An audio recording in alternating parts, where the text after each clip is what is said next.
Salut la compagnie, c'est Jules Melon et aujourd'hui dans Info Ciné Critique, je vais poursuivre mon voyage à travers la filmographie du grand Alan Parker qui nous a quittés l'année dernière en vous parlant de son film musical, non pas comédie mais drame musical très important, sorti en 1980, Fame, scénarisé par Christopher Gore et mis en musique par Michael Gore. Est-ce qu'ils étaient frangins ces deux-là? J'avoue que l'information n'est pas sur Wikipédia. Au casting, nous retrouvons dans le rôle principal l'actrice chanteuse Irene Cara, ou Irene Cara, si vous préférez, on va le dire à la française, qui ne fera pas forcément beaucoup de métrages par la suite, mais qui sera plus connue comme chanteuse. D'ailleurs, elle fera aussi le thème principal de Flashdance. À ses côtés, Lee Currary, Laura Dean, Antonia Franceschi, bon bref, beaucoup d'acteurs et actrices qu'on a pas vraiment beaucoup revu ensuite au cinéma, si ce n'est Paul McCrane, tiens, qui jouera des années après dans la série 24 heures chrono, le frère de Jack Bauer, ouais, et voilà. Et sinon il y a Barry Miller ou encore Gene Anthony Ray, voilà, je ne cite que les principaux, des acteurs qu'on voit pas mal dans le film à travers leurs personnages. Alors quelle est l'histoire de ce film choral musical? Choral dans le sens où il y a beaucoup de personnages, pas juste parce qu'ils sont en train de faire des chorales, mais bon quand même. On va suivre la trajectoire de 8 jeunes gens, lycéens, qui intègrent donc la High School of Performing Arts de New York, et sur 4 ans, leurs aventures, mésaventures autour de l'art, à travers des cours de théâtre, de musique, de chant et de danse.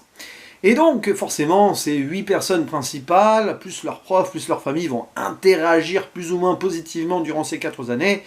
Et on va suivre les coulisses, en fait, de la création de futurs potentiels stars qui cherchent la célébrité, d'où le titre Fame, qui sera même une musique d'une scène culte, peut-être la meilleure du film d'ailleurs, quand on les voit danser sur la rue, interrompant la circulation de New York en mode liberté de la jeunesse, face à la conformité d'une société qui veulent bouleverser à travers donc la création artistique. Et c'est un film qui commence super bien, qui est très bien jusqu'à sa moitié, qui est, ouais, allez, ça passe encore sur l'avant-dernier acte, enfin, les 3e quart, on va dire, et qui, sur la fin, m'a laissé un petit peu sur ma faim. Voilà, c'est un problème avec ce film que j'ai, là, clairement, c'est que c'est allé décrescendo plus j'ai avancé dans le film. Alors, il y a eu des petits moments, voilà, en allant décrescendo, il y a quand même, voilà, comme cette scène au milieu de la rue, donc à New York.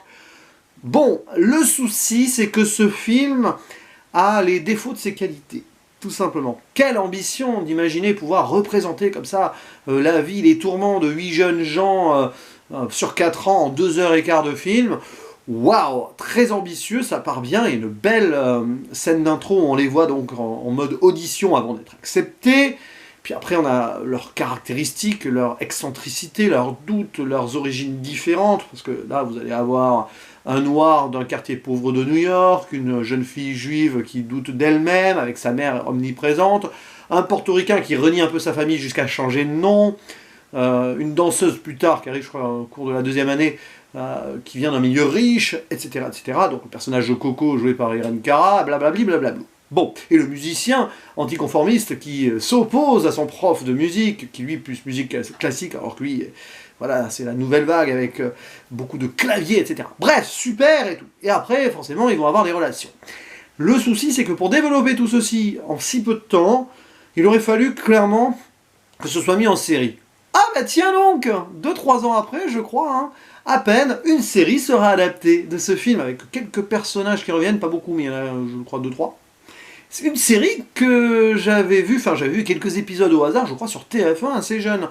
Et je m'étais posé la question, en fait, non, je n'avais jamais vu le film avant, parce que justement, Fame, ça me disait quelque chose, mais est-ce que c'était la série, le film, un peu des deux? Non, j'avais jamais vu le film, sinon ça me serait resté en tête. Voilà, c'est pas étonnant que, devant le succès probable du film, j'ai pas regardé les chiffres du box-office, ils aient eu envie d'en faire une série derrière.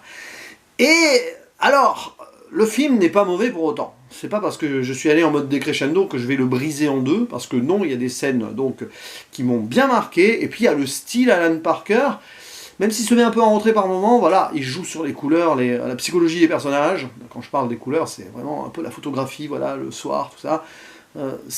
Il y a ce côté poisseux qu'on peut retrouver dans d'autres films d'Alan Parker, et là, c'est plus sur le côté psychologique, parce que, Oui, il y a beaucoup de doutes. Forcément, c'est difficile hein, de suivre donc, dans cette académie. C'est un peu la Starac avant l'heure. Probablement que une émission comme la Star Academy a été inspirée par ce genre de film.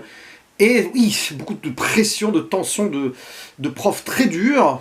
Il y a cette relation entre Leroy, en VO il s'appelle Leroy, je crois qu'en français il s'appelle Larry. Donc le jeune noir américain qui vient d'un milieu pauvre, qui ne sait pas lire, et sa prof de littérature, très dur avec lui, alors que le problème, voilà. Et on voit, c'est je t'aime moi non plus, et on voit l'exigence en fait. Il y a plein comme ça donc de relations prof-élève. Je parlais aussi du musicien là, la danseuse là à un moment qui donc, on lui dit bref non tu n'es pas assez bonne et tout, et qui presque en déprime à mort juste après, j'en dis pas plus. Et il y a aussi ce personnage excentrique de Ralph, qui s'appelle Raoul en vrai, mais qui change de nom parce que, bah, origine portoricaine oui, mais pas trop, qui adule un acteur qui est mort à 22 ans, qui s'appelait Freddie Prinze, le père de Freddie Prinze Jr. d'ailleurs, tiens, et qui est totalement excentrique, voire même détestable, mais qui s'avère être un écorché vif, et qui va nouer une relation assez particulière avec la jeune fille juive prénommée Doris, et aussi leur ami commun Montgomery, qui a aussi quelques traumatismes personnels, parce qu'il n'arrive pas à avouer qui il pourrait être. D'ailleurs, voilà, il y a beaucoup d'introspection dans le film, c'est un peu la chose qu'on demande aux potentiels acteurs, etc., futurs stars, de savoir se connaître eux-mêmes. Et ce film, c'est ça. On voit des gens qui arrivent à s'affirmer ou pas, et qui gagnent en évolution. Donc là-dessus, c'est réussi. Hein, le style d'Alan Parker, l'évolution des personnages, mais c'est le relationnel, les péripéties qui arrivent, etc. Des fois, on aimerait plus de développement, et bah, on jump, paf, pouf, pif, d'une scène à l'autre, comme ça. Parfois, sur le montage, on voit qu'ils en ont vraiment bavé. Et ça perd en égalité, plus on avance, plus on arrive vers la fin, où forcément il y a quelques moments de pathos, tragédie qui viennent s'imbriquer. C'est pas non plus dans le surplus, mais est-ce que c'était nécessaire? Je ne sais pas. Tout le monde vraiment en chie, hein. Y compris donc le personnage Irenka, qu'on m'avait vendu comme le personnage principal, oui, parce qu'elle chante le thème, composé d'ailleurs par son pote musicien, c'est presque une mise en abîme, la musique du film, c'est composé dans le film, enfin, voilà. Mais le problème, c'est qu'on la voit presque pas, et elle est même pas développée, enfin si, à la fin, il y a une scène glauque avec elle, mais voilà, c'est marrant, quoi. C'est un film assez paradoxal, que j'ai apprécié sur le plan visuel et musical, avec quelques scènes, chorégraphie, voilà, ça passe. Ça a un peu mal vieilli sur certains points, au niveau des stéréotypes de certains personnages quand même aussi, mais bon, hein.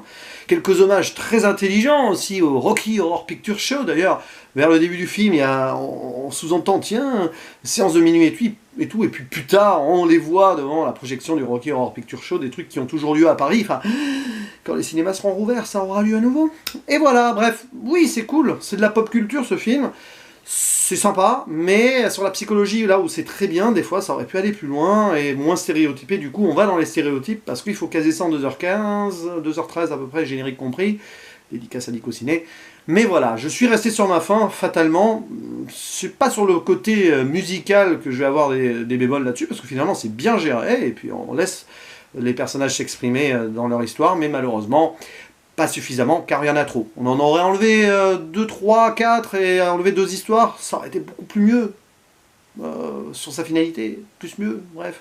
Voilà, vous me comprenez, hein, je ne sais plus quoi dire, hein, c'est un procédé critique, non, mais vous avez compris. Pour moi, ça sera un gros 6 sur 10.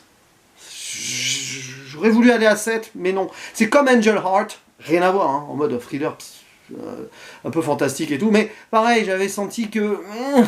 voilà, mais c'est pas grave, parce que ce sont 2 films, Angel Heart et ce Fame, que je reverrai à l'avenir, hein. Voilà, Alan Parker, ça reste quand même un réalisateur que je découvre de plus en plus avec de plus en plus de plaisir, tout simplement. Allez, n'hésitez pas à dire en commentaire ce que vous pensez de ce film, si vous l'avez apprécié ou non, etc. Il ne me reste plus qu'à vous dire à la prochaine. Ciao!